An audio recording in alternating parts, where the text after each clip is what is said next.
Now let's get into the larger systems that have the most adjustability in the time domain. Originally, we had the WAM. This was the first product that was commercially available as a loudspeaker for Wilson Audio. The WAM, these modules could be adjusted fore and aft. You could see the rods in the back and the indication, the detents on the back, to repeatably be able to adjust the modules in the time domain relative to the woofer. This WAM was low frequency limited because it came with the subwoofer. It was a 4-tower system.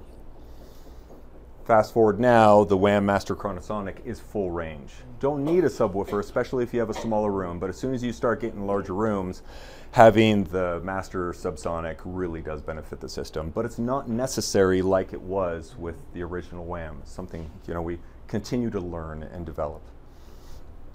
So with the WAM, every single WAM was hand installed by Dave Wilson. 53 were installed around the world. And he realized he couldn't do that forever. And he had dealers saying, hey, I've got customers that want this type of performance, but we don't need you to come out. Can you develop something that's maybe a little smaller? There's a theme here, right? So taking the performance of the WAM and developing a system that can be repeatable and our dealers and distributors could install in the rooms, the X1 Grand Slam was developed. Fast forward from there, the home theater boom was happening, so same time as the Cub, and the performance of the X1, state of the art, but we had customers saying, we love this, can you make it smaller? And so the Max was introduced. The Max, originally, you can see the upper module on the Max, that all of those drivers were fixed relative to each other. So you could adjust the upper module, but you couldn't adjust the tweeter relative to the mid-ranges. Go to the Alex series and you can adjust everything relative to each other.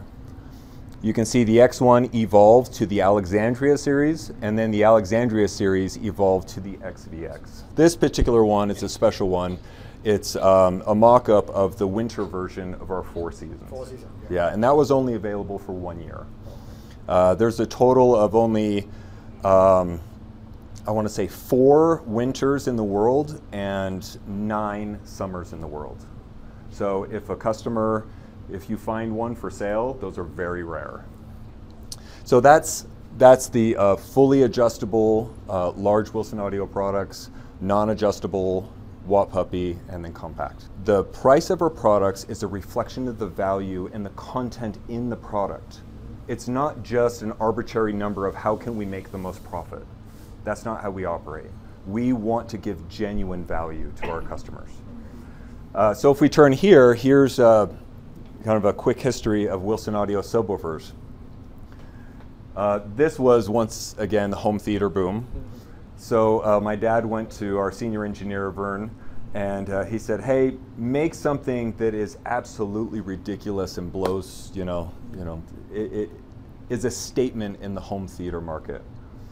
So imagine this, and then put 2 of them side to side. That was the original one, but we couldn't fit it through doors. And so we cut it in half, and this became the XS. That was the prototype. And as we were testing this one, we actually had the ceiling tiles shaking so much that it looked like it was snowing in the testing room. And we cracked the wall. So this became an instant hit. We released it and showed it at CES with Sean Murphy, who mixes down movies, and we gave examples of Apollo 13, Jurassic Park, and Home Alone.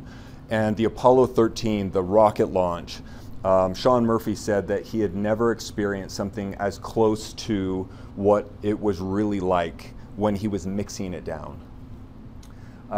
This is a very big woofer though, and people liked the performance, but they didn't have the room for it.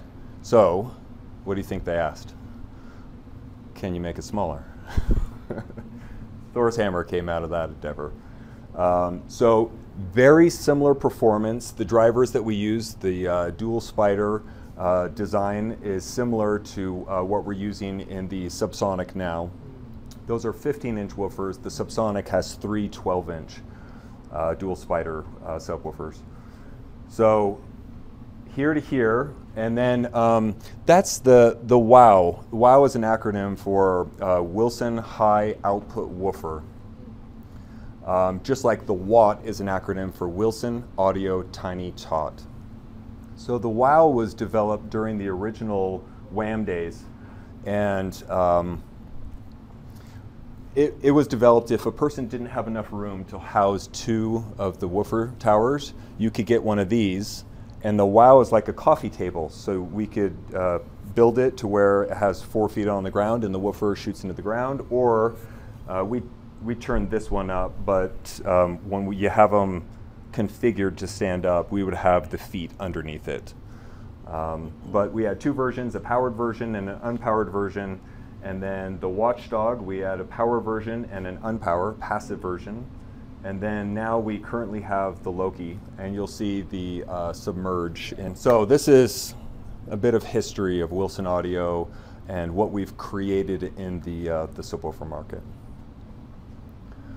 Over here we have the, I had mentioned turntable modifications that my father modified a turntable, called it the Smart Turntable, the SM AR turntable.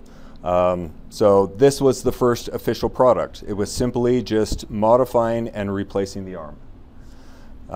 This is the Revox tape recorder that he would bring to recording sessions as a recording engineer. He used this for a few of the albums that he released commercially, but he upgraded that to the Studer A80, which was modified by John Curl, and that became the Ultramaster, and you'll see that in the WAM room.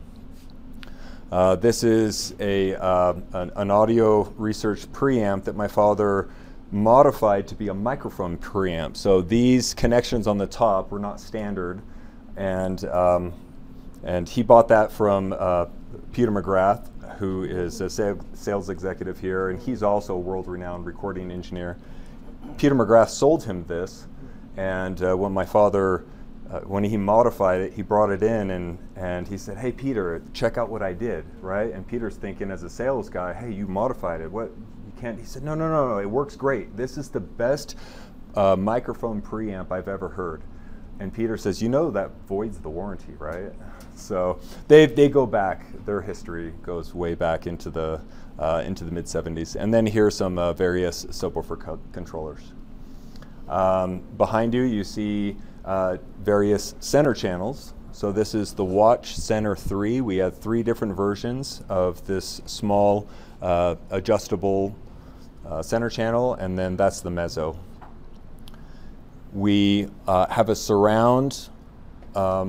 It initially was developed as a surround speaker. And then when I got involved with the project, I wanted it to be a product that a customer that didn't want to put speakers on the floor could flank a flat screen TV and just mount it on the wall. So I voiced it as a full range system utilizing the boundary for low frequency reinforcement.